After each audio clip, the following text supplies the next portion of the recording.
If you have multiple accounts, you can link them together to easily switch between them. To link accounts using the website, begin by logging into the main account you would like to connect with the rest. This is the login you will use when accessing the accounts going forward. Click Settings, followed by Login Information. Next, click Link a System.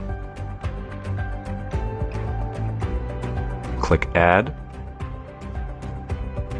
Enter the login and password for the secondary account, then click Next.